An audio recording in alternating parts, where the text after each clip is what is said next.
Alright, y'all. So, as a Boston Celtic fan, I was a little upset to see the recent Gordon Hayward news that just dropped. He is officially, at least, somewhat officially signing a 4-year, $120 million deal with the Charlotte Hornets. And after all the news that's come out about Gordon, already pretty much moving back in Indiana and making it clear to the Celtics that he wants to play with the Pacers, it was a little upsetting to see a sign and trade not get done between the Celtics and the Pacers. I'm not the biggest fan of Miles Turner, but if it meant we're actually going to get something back in return for Gordon Hayward, I would have gladly taken him for the deal. And while it hasn't been finalized yet with the Charlotte Hornets, apparently a sign and trade will most likely be in the works, as the Hornets just don't have enough money to sign Gordon Hayward right now. We'll hopefully be getting some sort of talent back. I'm hoping for one of Miles Bridges or Malik Monk, but we don't know what's necessarily happening there yet, so we'll have to wait and see. But I wanted to make this video in the defense of the Boston Celtics because this is another free agent who has left them pretty abruptly, and there's just a lot of rumors and takes going around right now about the Celtics potentially just being a bad free agent destination, and due to just a lot of high-ranking free agents in the past saying negative things about Boston or just simply not wanting to go there. And while there might be some truth to it, I wanted to make this video in defense of the Boston Celtics and give some other reasonings as to why these free agents have avoided Boston as a potential destination for them to land, as I think there's more to the story than just simply saying Boston's a terrible organization and no one wants to play there. I think there are just some other factors that played into each of the cases. The first free agent I want to talk about is Anthony Davis, and it was a big story at the time when he was in his free agency, or at least his upcoming free agency, when he said that he would not re-sign with the Celtics and that he didn't want to play there. And this was in a response to how the Celtics treated Isaiah Thomas after his top 5 finish in the MVP race, where he was then traded for Kyrie Irving. That was probably the lowest point for the Celtics organization, and I completely understand it. This guy gave his heart and soul to the team, and we ended up trading him for Kyrie Irving, which turned out to be a great deal for the Celtics, but again, some of the morality issues were present, and I think that was a big reason why Anthony Davis said he wouldn't re-sign with the Celtics if they traded for him.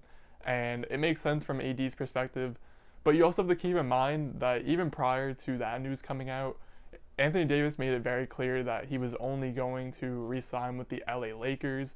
Depending on where he was traded to, he would have only wanted to sign with the Lakers. So I think it was a pretty foregone conclusion that no matter what team got him, even if it was the Celtics, Anthony Davis would still be a Los Angeles Laker in the coming weeks, as he's currently in free agency.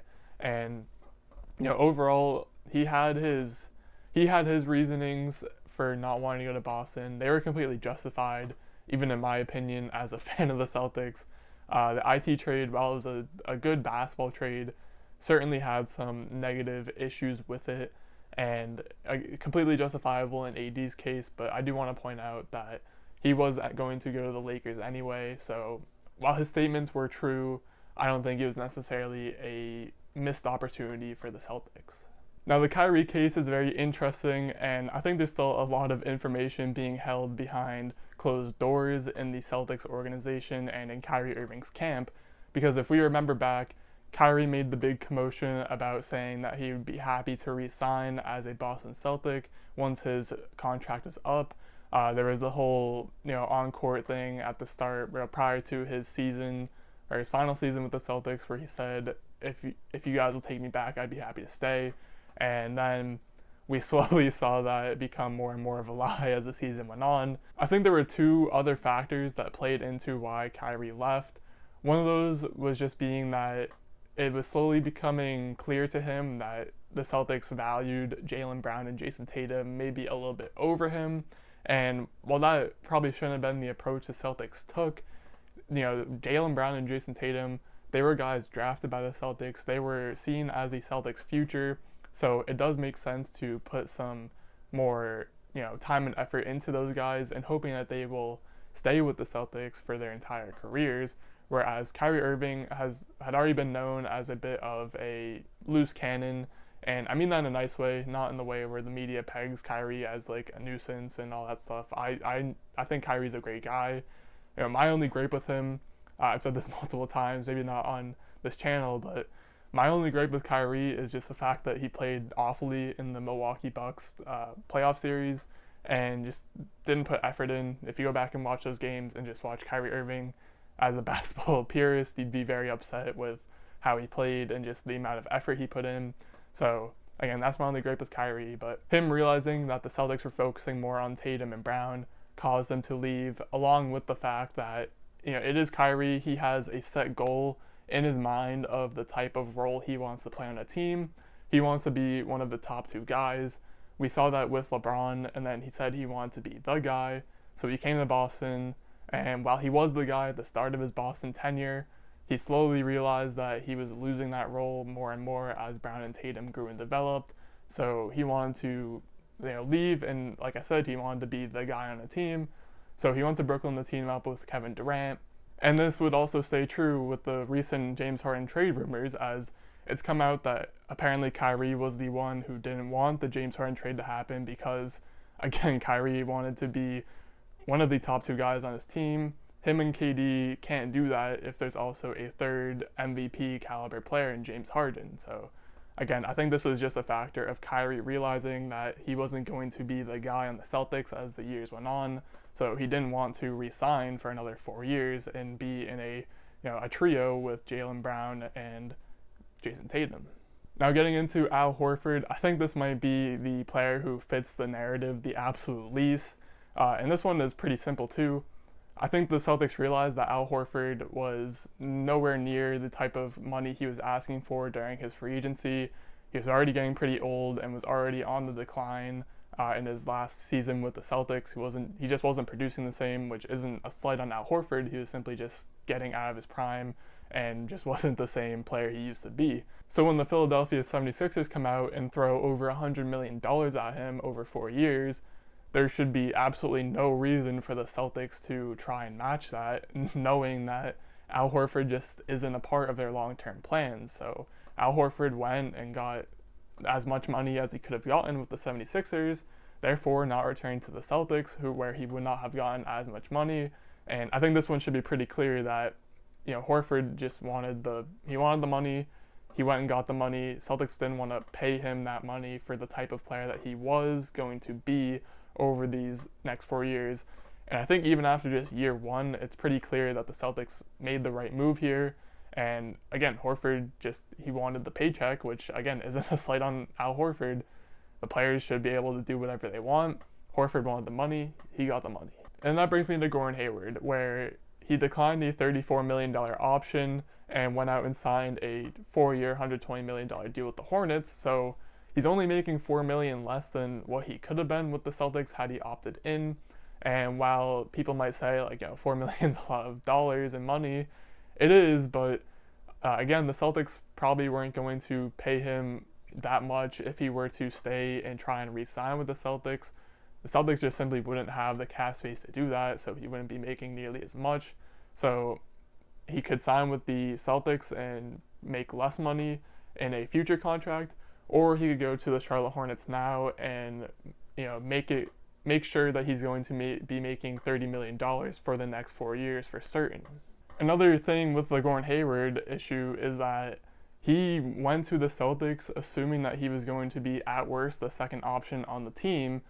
He signed before the Kyrie trade even happened. At the time, the Celtics roster was Isaiah Thomas with Jaylen Brown, Marcus Smart, Jason Tatum, Al Horford. So Hayward was assuming he would come in and be the main scorer on the team. Then Kyrie obviously gets traded for it, and now it's the two of them. But in Hayward's opinion, he's still a top two guy on the team. He's going to be one of the highest scorers on the team. That's the role he wanted. And then obviously the ankle snap happens. A lot of other injury issues plague his entire career there. And by the time he's back on the court and getting healthy again, he has now turned into the fourth option behind Brown, Tatum, and Kemba Walker.